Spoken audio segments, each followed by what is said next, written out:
All right, President Biden held his first solo press conference in 8 months as calls for him to step aside grow within his own party. While he worked to quell fears about his ability to serve another term, his night was marred by a couple of missteps.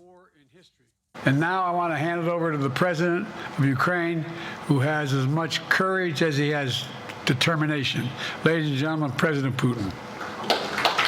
President Putin. He's going to beat President Putin. President Zelensky. I'm so focused on beating Putin, we got to worry about it.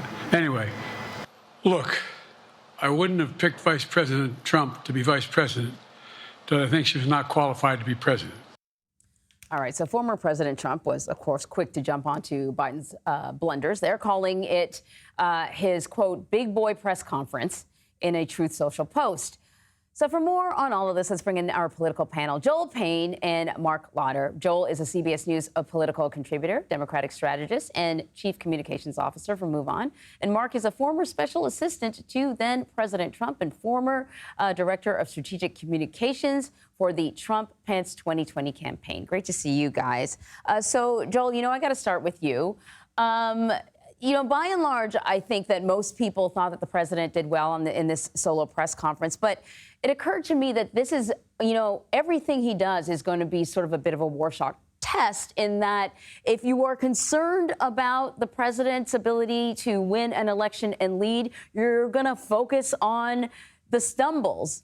And if you think that he's the right man for the job, you are going to focus on the areas where he's been excelling. And I wonder if moving forward, there is anything that the president can do to undo the damage done by the last debate, short of maybe another debate. What if you're on the campaign, what's your strategy to change people's minds?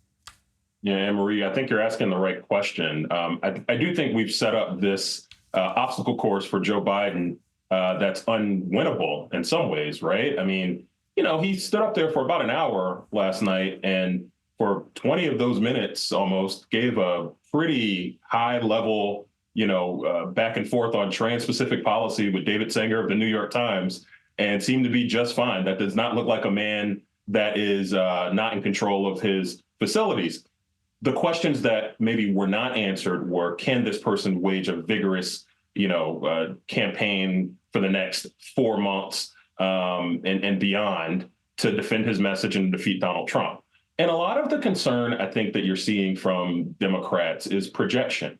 They're projecting what they think voters are feeling, and they're project what they think that the public is receiving from Joe Biden. I think if Democrats just took a cold, sober analysis of last night, you'd see a president that was in command of foreign policy. You'd see a president that has slowed down a bit, but somebody that can certainly do the job of the presidency. Maybe what you don't see is somebody who is his self 20 years ago who can run that vigorous national campaign. And I think that's the box that Democrats are in right now. And I'm sure that the folks on the Republican side were probably happy with the result of last night because it was kind of a split decision. It was not a complete loss for Joe Biden, but it also did not give finality to this discussion that we've been having for 2 weeks. Right. And I think, also there's been kind of this drip, drip, drip of Democrats who are suggesting that he should pull out. So 3 of them, I think, came forward right after the speech. There's sort of reporting that there are others that could be coming forward over the last 48 hours. I wonder, I mean, is the drip worse than just having kind of a chunk of Democrats come forward and say all in one go, we are the ones that are concerned about the president? This dragging it out can't be helpful. Yeah, again, I think that's the right premise, right? So the Democrats who I talk to, what they want to do is be united either way, either united to move on from Joe Biden or united behind Joe Biden, one or the other, because I think every Democrat, again, that's taking a cold analysis of the political environment we're in, understands that unity and being able to speak in kind of one collaborative voice is the best way to defeat Donald Trump. So either united to move on from Biden or united to go forward with another candidate is the goal. And I do think that is the challenge that we're still mired in as we enter the week heading into the RNC. All right, so Mark, let's talk about Donald Trump because he's been laying low by and large, except for that the event that he had at Mar-a-Lago. But he has also been guilty of the same sort of flubs that the current president, President Biden, has been criticized for. Right? He messes up names. He starts with thoughts and then goes in other directions. But right now, we're not focused on that. Right now, we're focused on the Republican National Convention, just days away, and who he's going to pick as his running mate. Who does he need at this point? He's in an odd position. He's not an incumbent, but we know what it's like, what he's like in office. But he doesn't have a running mate. Normally, you would just stick with, your former VP. His former VP wants nothing to do with him, and I'm sure vice versa. Well, I don't really think any of the names that are being bandied about, I think all bring something different to the ticket. And I think it's true, regardless of party, vice presidential nominees are all selected for what they can add to the ticket. Nobody goes into the voting booth and says, I'm voting for blank for vice president. But they can be great surrogates out there. They're going to be your champions. And then obviously, if you are in the White House, they're your number two. You're a heartbeat away. You're the partner that can go make the case for the president's agenda. I think any of those people that are being currently, shortlisted by the campaign would make great additions. I think they all offer something a little bit uniquely different to the campaign. Ultimately, the president will have to decide what he wants. And if history is any guide, we'll probably find out here in the next day or two. So, Mark, does it matter, though, whether President Biden continues to run or not in terms of determining who would be a better VP pick? No, because the underlying premise of this campaign doesn't change. I think we're oversimplifying it by thinking that Biden's current problems are with the debate.